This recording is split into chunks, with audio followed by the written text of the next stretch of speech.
Asan'ny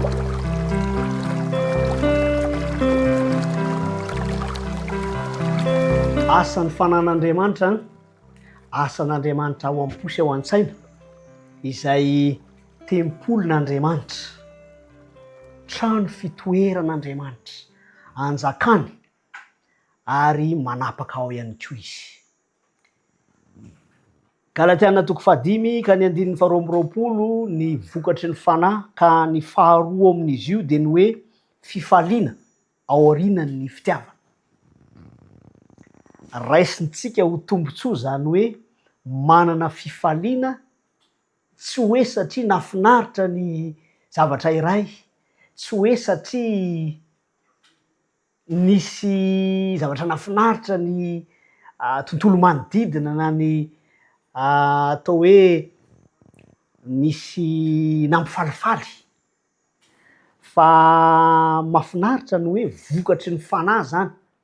Raha niresaka mahakasika ny fiadanana isika talohan'izao dia tsy latsa-danjany zany ity hoe fifaliana ity. Ao amin'ny Filipianina 4:4, Filipianina 4:4 ka ny 4 dia fantatsika tsara izy hoe mifalia mandrakariva amin'ny tompo hoy izaho indray mifalia. Zava-dehibe ny faharesen-dahatra hoe ny fifaliana dia mety hisy amin'ny lafiny maro. Fanomarian'ny Paoly apôstôly eto raha milaza izy hoe mifalia mandrakariva dia nampino hoe ao amin'ny tompo. Mety zany hiseho ny toe-javatra ahatonga ny olona iray hifaly fa tsy ao amin'ny tompo. Tsy hiresaka an'izay tsika satria tsy misy antony akory tokony hanamafisana an'izany eto, fa ny antsika kosa dia izao, ilay vokatra izay ataon'Andriamanitra amin'ny asa dia fifaliana avy ao anaty mankaty ivelany. Tsy voafehiny ny zavatra manodidina aty ivelany zany.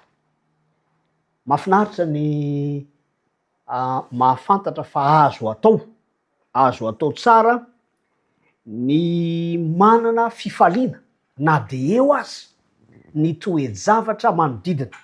Ao amin'ny Petera 1:4 ka ny 2:10 dia mampatsiaro antsika ny toe-javatra mety manodidina antsika. Zao ny voambara amin'ny anaran'i Jesosy Kristy hoe ry malala aza gaga noho ny fizahan-toetra mahamay izay mahazo anareo ho fitsapan-toetra, ary aza atao zavatra mahagaga manjo anareo za. Dia tohizany eo moa ny hoe raha miombona fijaliana amin'ny Jesosy Kristy dia mifalia anantsika firavoravona ny fisehoan'ny voninahitra. Ny zava-dehibe ao anatin'ity fifaliana izay vokatry ny fanahy ity dia manamboatra ny tontolo manodidina antsika ilay izy. Rehefa miresaka izy manao hoe fizahan-toetra, fitsapan-toetra dia fantatsika ny tian'izany ambara. Fa ny fizahan-toetra rehetra dia mahamay. Tsy sanatria amoamoa fotamandry, fa samy efa nandalo an'izany antsoina hoe fizahan-toetra mahamay zany izaho sy ianao.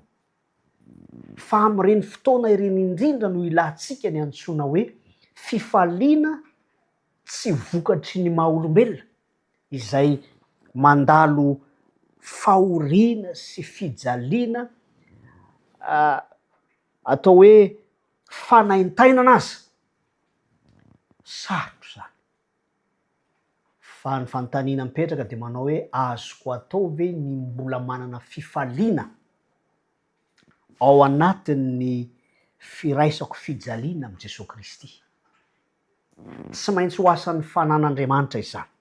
Tsy maintsy ho asa n'ilay Andriamanitra izay manana ny fahefana afaka manapaka ny ao anaty ahafahana mamoaka ny vokatry ny fanahy zany. Tiako ny tondram-bavaka manokana satria mety tsy ho zao dia zao ianao no mandalo an'izany antsoina hoe fizahan-toetra mahamay zany.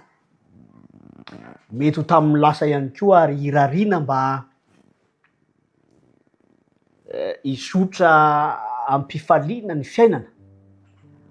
fa Andriamanitra manana ny lalana hitondrana ny tsirairay avy fanamboarana, ilaintsika ny fiadanam-po sy ny fifaliana avy amin'Andriamanitra.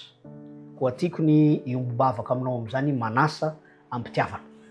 Raha tsara indrindra izay an'izany misaotra anao satria misy ary azo atao ny manana fifaliana, fa mampianarana ny Tompo anana izany fifaliana ao aminao izany.